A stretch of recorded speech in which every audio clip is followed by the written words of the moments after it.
زندگی میں نا کبھی کبھی ایسے موڑ آ جاتے ہیں، لگتا ہے بس سب کچھ ہاتھ سے گیا، دل ٹوٹ گیا، کوئی سہارا نہیں رہا، آنسو چھپانے کی بھی جگہ نہیں ملتی، شدید مایوسی، بے بسی۔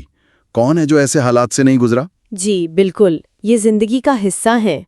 ایسے میں پہلا خیال جو آتا ہے وہ صبر کا آتا ہے، لیکن آج نا ہم صرف صبر کی بات نہیں کر رہے، ہم قرآن میں بیان کردہ صبر کی ایک بہت خاص، ایک اونچی قسم کی بات کر رہے ہیں۔ درست فرمایا آپ نے۔ قرآن پاک میں اللہ تعالیٰ کا ارشاد ہے، سورۃ المعارج آیت 5، فَاصْبِرْ صَبْرًا جَمِيلًا۔ فَاصْبِرْ صَبْرًا جَمِيلًا۔ جی، یعنی پس تم صبر کرو، ایسا صبر جو نہایت خوبصورت ہو۔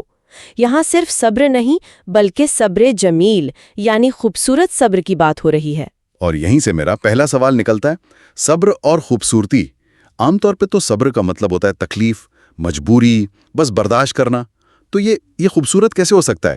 آج کی نشست میں آئیے اسی کو سمجھتے ہیں۔ جی بالکل۔ یہ صبر جمیل آخر ہے کیا؟ کیا چیز اسے جمیل یعنی خوبصورت بناتی ہے، اور اس کی اہمیت کیا ہے؟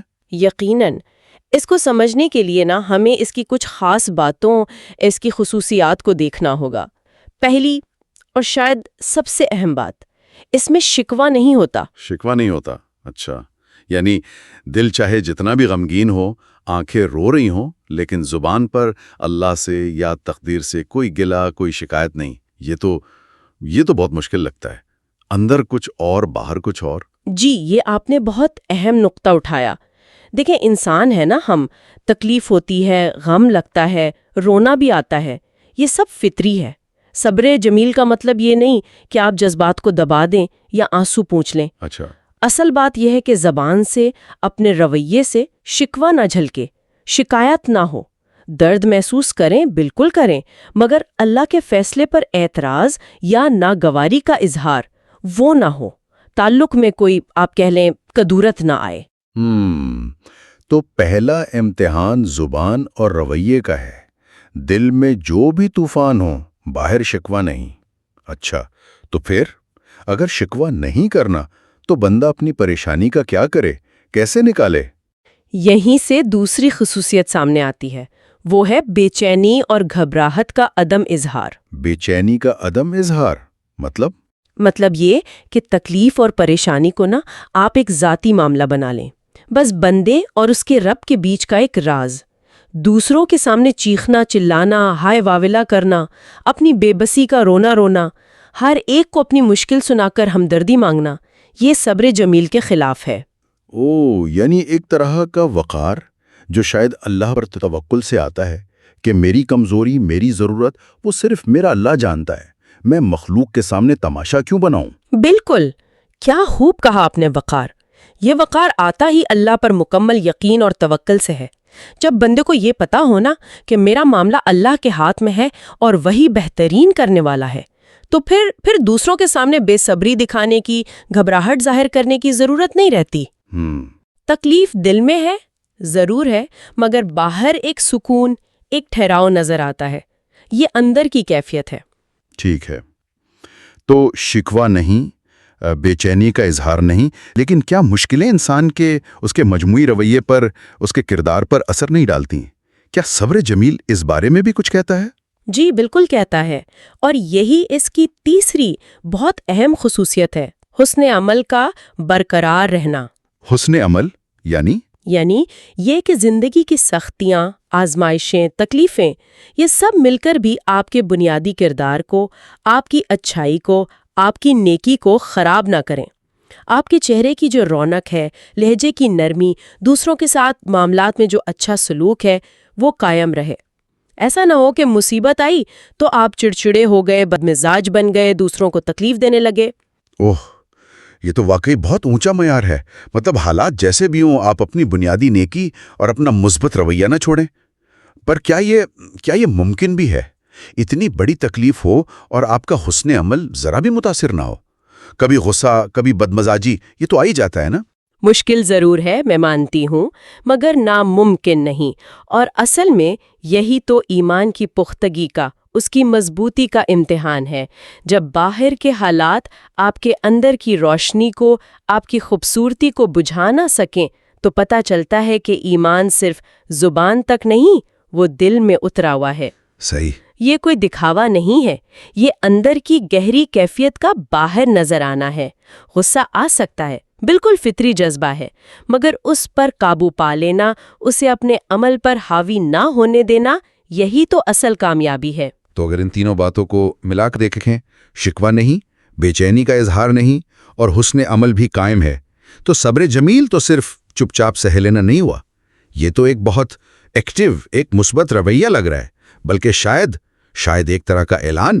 کیا بات کہی آپ نے، بالکل، یہ ایک خاموش مگر بہت طاقتور اعلان ہے، جیسے بندہ اپنے رب سے کہہ رہا ہو، جی، اے اللہ، مجھے درد ہے، میں تکلیف میں ہوں، مگر میرا تجھ پر یقین وہ نہیں ہلا۔ میرا دل غم سے بھرا ہے، مگر تیرے ساتھ میرا جو تعلق ہے نا، اس میں کوئی کمی نہیں آئی، کوئی کھوٹ نہیں ہے۔ میں راضی ہوں تیرے فیصلے پر اور تیرے فضل کا امیدوار ہوں۔ سبحان اللہ، یہ تو درد کا اعتراف بھی ہے اور ساتھ ہی ایمان کا زبردست اقرار بھی۔ یہ بے بسی نہیں لگتی، یہ تو اللہ پر بھروسے اور محبت کا اظہار ہے۔ اس کا اثر تو صرف کرنے والے پر نہیں، دیکھنے والے پر بھی پڑتا ہوگا۔ یقیناً، اس اعلان کے آپ دیکھیں 2 حصے ہیں۔ پہلا، اپنی انسانی کمزوری اور درد کا ایمانداری سے مان لینا۔ دوسرا، اس کمزوری اور درد کے ہوتے ہوئے بھی اللہ پر اپنے ایمان، اپنے یقین، اپنی محبت کا کھل کر اظہار کرنا۔ یہ دونوں مل کر صبر جمیل کی روح بناتے ہیں۔ یہ صرف برداشت نہیں ہے، یہ عشق ہے، یہ تسلیم و رضا ہے۔ اچھا، آپ نے ذکر کیا تھا کہ صبر کرنے والوں کی 2 قسمیں ہوتی ہیں۔ ایک تو وہ جو بس مجبوری میں کرتے ہیں، ان میں اور صبر جمیل والوں میں کیا فرق ہے؟ جی، ایک قسم وہ ہے جو سمجھتی ہے کہ بس اب حالات ایسے ہیں، کچھ کر نہیں سکتے، تو صبر کرنا ہی پڑے گا۔ یہ ایک طرح کی بے بسی ہے، لاچاری ہے۔ ان کا صبر صرف وقت گزارنے کے لیے ہے، اس میں کوئی شعوری کوشش نہیں، کوئی روحانی ترقی کا پہلو نہیں، بس مشکل وقت گزر جائے۔ ٹھیک۔ اور دوسری قسم یعنی صبر جمیل والے؟ دوسری قسم وہ ہے جو حسن کے ساتھ صبر کرتے ہیں۔ یہ وہ لوگ ہیں جو نہ صرف جانتے ہیں بلکہ دل سے مانتے ہیں کہ جو ہو رہا ہے وہ اللہ کی حکمت سے ہے، اس کی مرضی سے ہے، اور اسی میں میرے لیے خیر ہے۔ اچھا۔ ان کا صبر بے بسی کا نتیجہ نہیں، بلکہ اللہ کی رضا پر راضی رہنے کا ایک فعال، ایک چنا ہوا فیصلہ ہے۔ یہ صبر ان کی روح کو صاف کرتا ہے، ان کے ایمان کو اور چمکاتا ہے، اور انہیں اللہ کے بہت بہت قریب لے جاتا ہے۔ تو پھر بنیادی طور پر نیت کا، ذہنیت کا اور پھر نتیجے کا ہے۔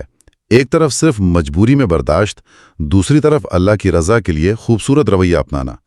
ایک کا مقصد صرف وقت کاٹنا، دوسرے کا مقصد اس وقت کو روحانی ترقی کا ذریعہ بنانا۔ بالکل درست کہا آپ نے۔ ایک حالات کا جبر ہے، دوسرا اللہ کی محبت میں کیا گیا انتخاب۔ ایک تھکا دیتا ہے، بیزار کر دیتا ہے، دوسرا روحانی سکون اور اللہ کی قربت دیتا ہے۔ اس سے یہ بات اور پکی ہوتی ہے کہ صبر جمیل کوئی پیسو چیز نہیں ہے، مطلب یہ نہیں کہ بس ہاتھ پر ہاتھ دھرے بیٹھے رہو۔ نہیں، ہرگز نہیں۔ یہ ایک فعال جد و جہد ہے۔ اسے جہاد مسلسل یعنی مسلسل کوشش کہا گیا ہے۔ اس کا مطلب ہے کہ مشکلات کے طوفان میں بھی انسان اپنے اچھے مقاصد پر، اپنی دینی ذمہ داریوں پر، اپنی اخلاقی ویلیوز پر مضبوطی سے قائم رہے۔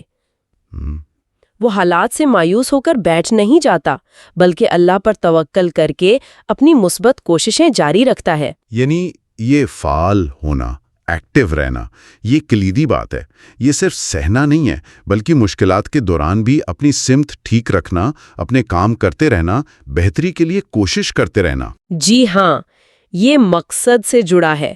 جب زندگی کا کوئی واضح مقصد ہونا، خاص طور پر اللہ کی رضا کا حصول، تو راستے کی مشکلیں آپ کو سفر سے روک نہیں سکتی۔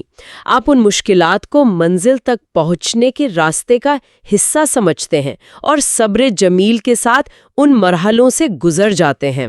آپ نے کچھ عملی مثالوں کا بھی ذکر کیا تھا جو اس تصور کو سمجھنے میں مدد دیتی ہیں، جیسے وہ ایک مثال تھی کہ شادی کے کئی سال بعد اولاد ہوئی۔ جی، اور پھر اللہ نے وہ نعمت کچھ ہی دنوں میں واپس لے لی۔ یہ ایک ایسی آزمائش ہے جس کا تصور بھی مشکل ہے، امید کا بننا اور پھر یوں ٹوٹ جانا، دل کا بالکل ریزہ ریزہ ہو جانا۔ اور اس شدید ناقابل بیان غم میں بھی زبان پر رب سے شکوے کا ایک حرف بھی نہیں، صرف آنسو اور دل کی حالت اللہ کے حوالے کر دینا۔ یہ صبر جمیل کی ایک بہت اونچی، بہت مشکل مثال ہے۔ اور یہاں پھر وہی بات آ جاتی ہے، شدید ترین غم مگر شکوہ بالکل نہیں۔ غم کا اظہار آنسوؤں سے ہو رہا ہے مگر زبان اور دل اللہ کے فیصلے پر راضی ہیں۔ یہ صبر جمیل کی پہلی تعریف سے جڑتا ہے۔ صحیح۔ ایک اور مثال تھی کسی قریبی رشتے کے ٹوٹ جانے کی۔ ایسی حالت میں تو دل میں کڑواہٹ، حسد یا بدلہ لینے کا خیال آ سکتا ہے۔ یقیناً آتا ہے، تکلیف پہنچنے پر منفی رد عمل تو آتا ہے، لیکن صبر جمیل یہ ہے کہ اس منفی جذبے پر قابو پایا جائے، کڑواہٹ کی جگہ فضل اور معافی کا راستہ چنا جائے۔ یہ صرف شکوے سے بچنا نہیں، یہ حسن عمل کو بھی قائم رکھنے کی کوشش ہے، تلخی پر اعلیٰ ظرفی کو ترجیح دینا۔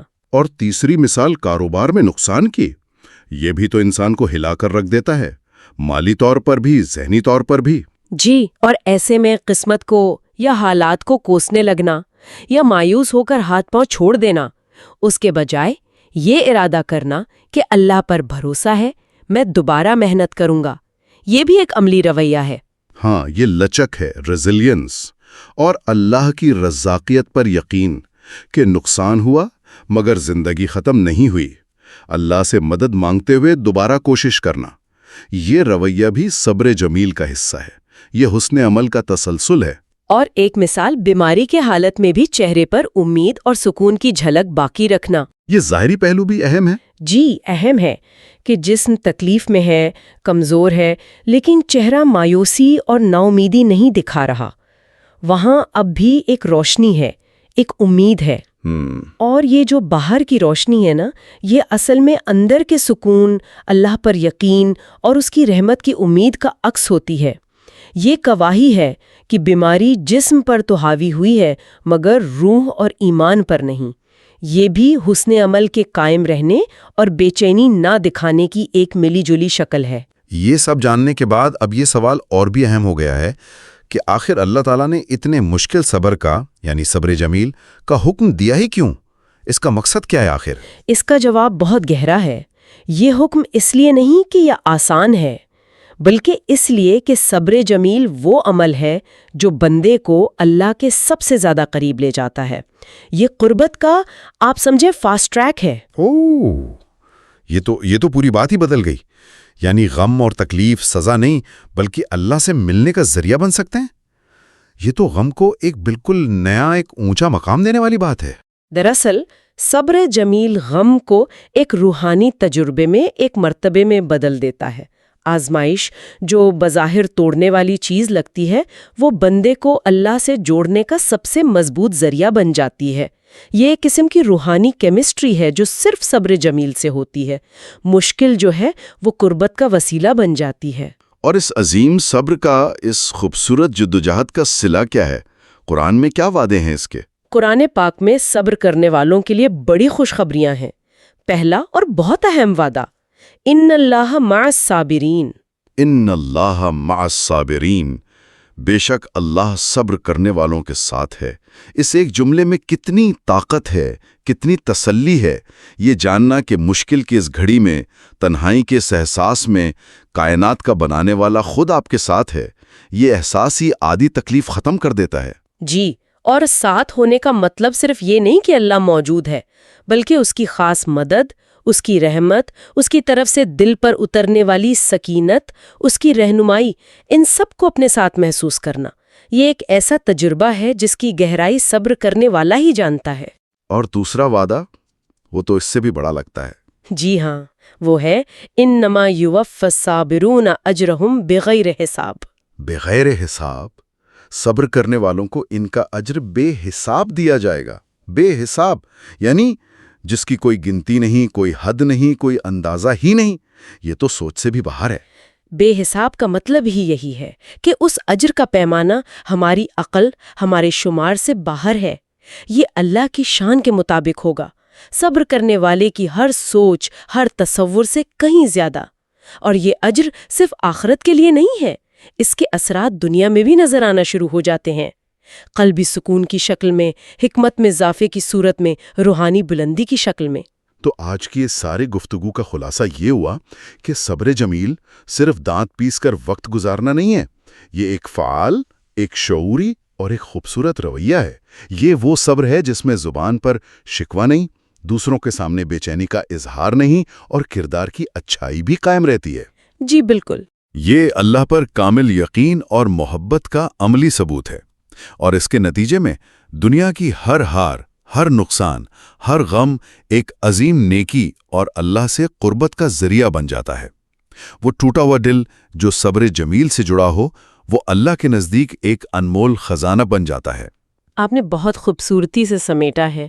یہ واقعی نقصان کو نفع میں، کمزوری کو طاقت میں اور دوری کو قربت میں بدلنے کا اللہ کا بتایا ہوا طریقہ ہے۔ تو جب بھی زندگی میں مشکل آئے، دل بھوجل ہو، لگے کہ ہمت جواب دے رہی ہے، تو شاید اللہ کا یہ فرمان یاد رکھنا کام آئے، فَاصْبِرْ صَبْرًا جَمِيلًا۔